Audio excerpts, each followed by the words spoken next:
Hello everyone, आज हम पढ़ेंगे क्लास 6 एनसीईआरटी ज्योग्राफी का चैप्टर 4 जिसका नाम है मैप्स। तो हमें इसमें बताया गया है कि हमने ग्लोब्स के बारे में पहले पढ़ा था और अब हम पढ़ेंगे मैप्स के बारे में। तो मैप क्या होता है? A map is the representation or a drawing of the earth surface or a part of it drawn on a flat surface according to the scale. तो जो हमारा मैप होता है हम उसे एक पेपर पर भी बना सकते हैं और उसमें हम लोगों को मतलब जो होता है ग्लोब होता है हमारा 3D स्ट्रक्चर और हमारा मैप जो होता है वो हमारा 2 डायमेंशनल स्ट्रक्चर होता है जिसमें हमारी लेंथ और ब्रेथ होती है, सिर्फ हाइट नहीं होती है। ग्लोब में हमें हाइट का भी पता लगता है। तो जो हमारा मैप है वो हम रिप्रेजेंट कर सकते हैं उसमें बहुत सारी चीज़ें, जैसे कि हम उसमें ये बता सकते हैं कौन सी स्टेट है, कौन सी कंट्री है, और भी बहुत सारी चीज़ें हम उसमें बता सकते हैं। वो हम सीखेंगे कि हम उसमें क्या क्या बता सकते हैं। मैप हमें बहुत सारी इन्फॉर्मेशन देता है और मैप कई तरीके के होते हैं, जैसे कि फिज़िकल मैप्स जो होते हैं उसमें हमें माउंटेन्स मिलती हैं, प्लेट्यू, प्लेन, रिवर, ओशन और दूसरी बहुत सारी चीज़ें। माउंटेन मतलब पहाड़, प्लेट्यू मतलब होता है पठार। माउंटेन जो होती है वो ऊंची होती हैं और वो एक तरह से आप देखिए वी टाइप का स्ट्रक्चर बनाती हैं। प्लेट्यू जो होते हैं वो कंपैरेटिवली लोअर होते हैं और वो थोड़े चौड़े चौड़े से होते हैं। प्लेन्स तो आपको पता ही है, जो बिल्कुल जहाँ पे कोई एलिवेशन नहीं होता है। नॉर्मली जो प्लेन एरिया होते हैं हमारे कंट्री के, जैसे यूपी है और गुजरात वगैरह, ये मोस्टली प्लेन एरिया है। और हम लोग मैप में दिखा सकते हैं नदियाँ और ओशन दिखा सकते हैं। तो जिन मैप्स में ये सारी चीज़ें दिखाई जाती हैं, पहाड़, नदियाँ, रिवर्स, ओशंस, तो उसको हम बोलते हैं फिजिकल मैप। अब सेकंड नंबर पे आता है पॉलिटिकल मैप।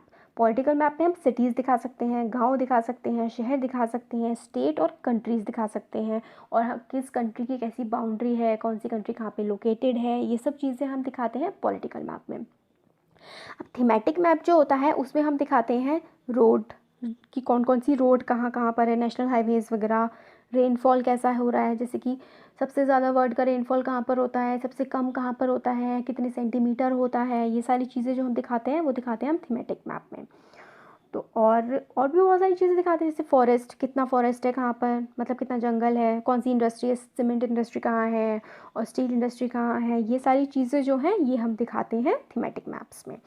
अब जो है मैप्स के 3 कंपोनेंट्स होते हैं जिनका नाम है डिस्टेंस, डायरेक्शन और सिंबल। तो अब डिस्टेंस क्या होता है? आप एक ड्राइंग बनाइए, ठीक है, उसमें आप 3 सेंटीमीटर की लाइन बनाइए। 3 सेंटीमीटर की लाइन को आप स्केल कर सकते हैं कैसे, कि आपको एक 3000 किलोमीटर का एरिया बताना है तो उसको आप 3 सेंटीमीटर करके दिखा सकते हैं। आप मान लिया आपने इंडिया का मैप बनाया, किसी स्टेट का एरिया लिखना है, उस स्टेट के एरिया को आपने छोटे में स्केल कर दिया, मान लीजिए सेंटीमीटर में, मिलीमीटर में भी कन्वर्ट कर सकते हैं। तो जो डिस्टेंस होता है ना वो मैप में जब हमें दिखाया जाता है तो वो हम स्केल के थ्रू दिखाते हैं और उससे क्या होता है कि हमारे बड़े से बड़ा डिस्टेंस हम छोटे से छोटा बना के ईजिली मैप में रिप्रेजेंट कर पाते हैं। ये होता है डिस्टेंस का काम। अब डायरेक्शन क्या होती है? 4 कार्डिनल डायरेक्शन होती हैं। कौन कौन सी होती है? East, west, north, south. तो हम वो मैप्स में कैसे रिप्रेजेंट करते हैं?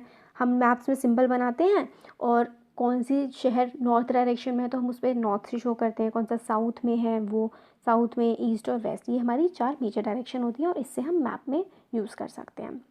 उनको हम 4 कार्डिनल पॉइंट्स भी बोलते हैं। और हम लोग के अदर इंटरमीडिएट डायरेक्शन कौन सी होती है? इंटरमीडिएट डायरेक्शन देखिए जैसे इस वाली फिगर में है, ये ऊपर नॉर्थ, नीचे साउथ, इधर ईस्ट, राइट में ईस्ट और लेफ्ट साइड में हमारा वेस्ट है। नॉर्थ और ईस्ट के बीच में नॉर्थ ईस्ट आ रहा है, नॉर्थ और वेस्ट के बीच में नॉर्थ वेस्ट आ रहा है, वेस्ट साउथ के बीच में साउथ वेस्ट और साउथ और ईस्ट के बीच में साउथ ईस्ट। ये जो होती हैं हमारी, इनको हम लोग बोलते हैं इंटरमीडिएट डायरेक्शंस। ये भी हमारी बहुत ज़्यादा हेल्प करती हैं ये बताने में कि कौन सी जगह किस डायरेक्शन में है। और हम लोगों को कंपस का मतलब आपको पता है? कंपस जैसे कि मान लिए पहले बहुत ज़्यादा यूज़ होता था, अभी भी यूज़ होता है। जब जो सेलर्स होते थे वो कहीं कहीं रास्ते पे जा रहे होते थे तो ओशन ही ओशन होता है, हर तरफ पानी पानी होता है, तो डायरेक्शन हम लोग कंपास की हेल्प से पता लगाया करते थे।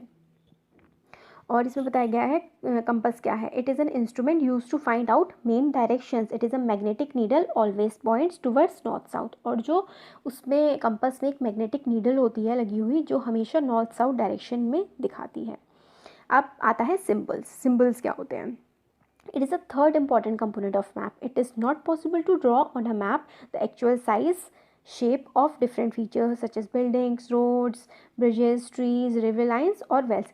मतलब हमेशा बिल्कुल सही साइज़ और शेप मैप पे दिखा पाना पॉसिबल नहीं होता, क्योंकि चीज़ें तो बहुत बड़ी होती हैं। तो हम लोग बड़ी चीज़ों को छोटे वे में दिखाने के लिए सिम्बल्स का यूज़ करते हैं। जैसे कि हम लोग लेटर बॉक्स के लिए, जैसे कि जो हम लोग पोस्ट ऑफिस होता है उसके हम लेटर बॉक्स बना देते हैं। फॉरेस्ट दिखाना होता है तो वहाँ पे हम ट्री का सिंबल बना देते हैं। टेंपल दिखाना होता है तो उसमें छोटा सा टेंपल बना देते हैं। रोड्स के लिए अलग अलग सिंबल्स होते हैं। तो हर चीज़ के लिए हम लोगों ने अलग अलग सिंबल्स डिफ़ाइन किए गए हैं। Maps have a universal language that can be understood by all. These are international agreements regarding the use of these symbols. These are called conventional symbols. तो कुछ conventional symbols हैं जिनके लिए इंटरनेशनल एग्रीमेंट है कि हाँ भाई, हम अगर आपके मैप में ये सिंबल है तो हम समझ जाएंगे ये किसका है। जैसे रेलवे स्टेशन के लिए हमें सिंबल बता रखा है। रोड्स के लिए मेटल रोड वो होती हैं जो पक्की रोडें होती हैं, जिसमें जो आसानी से टूटती नहीं है, जिसमें अच्छा कंस्ट्रक्शन मटेरियल यूज़ होता है। अनमेटल रोड जो होती हैं जो कच्ची मिट्टी की रोड्स होती हैं। इंटरनेशनल बाउंड्री हम ऐसे बनाते हैं। इंटरनेशनल का मतलब होता है जो दो अलग अलग कंट्रीज़ के बीच में बाउंड्री होती है। जैसे इंडिया और नेपाल के बीच में जो बाउंड्री होगी वो ऐसे लाइन डॉट से दिखाएंगे। दो स्टेट्स की बाउंड्री, जैसे कि उत्तराखंड और यूपी के बीच में जो बाउंड्री होगी उसको हम, ये जो सेकंड नंबर पे है इसकी तरह दिखाएंगे। डिस्ट्रिक्ट होगी, स्टेट में कई डिस्ट्रिक्ट्स होती हैं, उसको हम डैश डैश डैश लाइन से दिखाएंगे। रिवर को ऐसे। तो मतलब ये डिफाइंड सिंबल्स हैं कि इन सिंबल्स का यूज़ करके हम मैप में बता सकते हैं कि कौन सी चीज़ किस जगह पर लोकेटेड है। Various colors are used for same purpose. For example, generally blue is used for showing water. हम लोग generally blue यूज़ करते हैं वाटर के लिए। ब्राउन यूज़ करते हैं हम माउंटेन्स के लिए। येलो यूज़ करते हैं प्लेट्यू के लिए। और ग्रीन यूज़ करते हैं हम लोग प्लेन एरिया को दिखाने के लिए। देखिए हमें मैप बताया गया है कि इसमें ये देखिए रोड जा रही है यहाँ से रिवर जा रही है, यहाँ पे ट्रीज़ हैं, घर हैं, स्कूल, टेंपल, ये सब चीज़ें हम लोग मैप में बना के लोकेट कर सकते हैं। देखिए डायरेक्शन भी दिखा रखी है, नॉर्थ, फिर यहाँ पे पोस्ट ऑफिस, चर्च वगैरह सारी चीज़ें बता सकते हैं। अब स्केच क्या होता है? A sketch is a drawing mainly based on memory and spot observation and not to scale.